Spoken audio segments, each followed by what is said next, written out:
today, before we go into the actual topic on food and nutrition, I just want to very briefly talk about the term Sangha, which is in page 4. So the community acupuncture that we will be doing is it's called Sangha Acupuncture, because the intent behind that is this idea where Sangha is a Sanskrit word usually used in a Buddhist context, where it's like a group, a fellowship of people where they come together with a healing intent, intent to practice mindfulness and to kind of be together. And so I just kind of want to read a couple of quotes from this Thich Nhat Hanh's book for us to help understand, the context, because these are concepts, but when you actually really apply them into your own experience, then it becomes alive, it becomes real. So Sangha Acupuncture, community acupuncture. So I got it here. So the very first one I want to read is on page 85.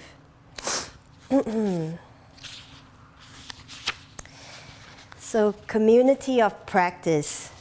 So when we practice with others, I use the word practice, but I'll replace it with heal. When we heal with others, there is mutual support. The healing becomes easy. It says here, in Buddhism, a practice community is called a Sangha, and we can make our family into a Sangha. If everyone learned the art of deep listening and loving speech, we could make our workplace, our neighborhood, our local government, and even Congress into a community of practice. Being part of a Sangha can heal feelings of isolation and separation, which is what we experienced a lot in the last two years. We practice mindfulness together, sit together, walk together. Sometimes we may drink tea, garden, or eat side by side and wash dishes together. Just by going about our daily activities with fellow practitioners, we can experience a tangible feeling of love and acceptance. The Sangha is a garden full of many varieties of trees and flowers. When we can see ourselves and others as beautiful, unique trees and flowers, we can truly grow to understand and love one another. One flower may bloom in early spring and another in late summer. One tree may bear fruits and another tree may offer refreshing shade. So no plant is greater than the other. It's just this concept of deep democracy where everything and everyone is unique and has its place. And this kind of goes into the multivalent concept where everything has its place in the context of the whole, and that it's more of a relational thing. Our different organs, our 5 fingers, like this deep democracy in our own body, how we view our healing, how we allow emotions that are, not good or bad, but everything to kind of be there. It's that practice of Sangha within your body and Sangha, within healing as well. So it's that idea that I think is very important for healing because it comes from a place of unity.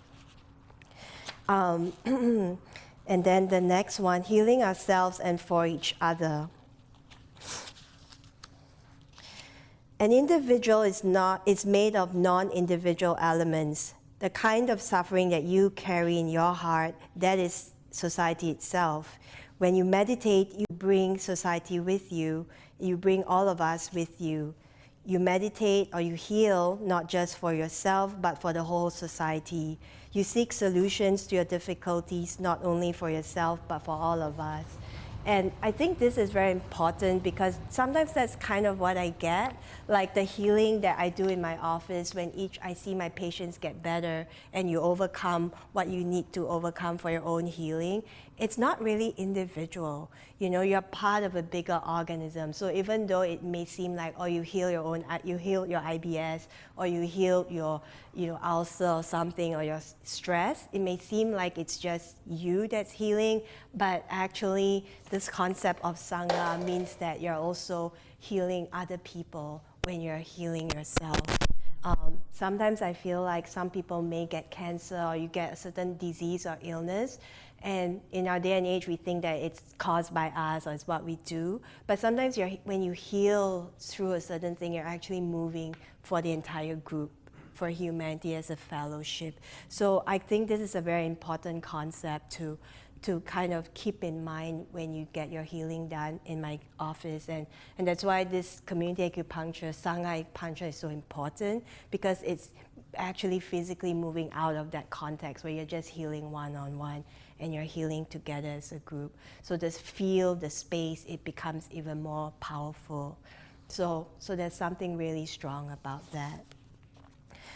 Collective healing, page 82. So they're all pretty much the same. Healing is no longer the work of individuals, or meditation healing. You know, healing in our time should be a collective practice. The whole country, the whole world can heal together and look deeply at the real questions of poverty, exclusion, and despair. So again, you know, just kind of starting to think in a multivalent concept and trying to understand things from a resonance perspective. You know, when you heal and something happens energetically, there's a certain reverberation, there's a certain change in your partnership, in your family, in your community. So that's accessible for us. And then, here's 87.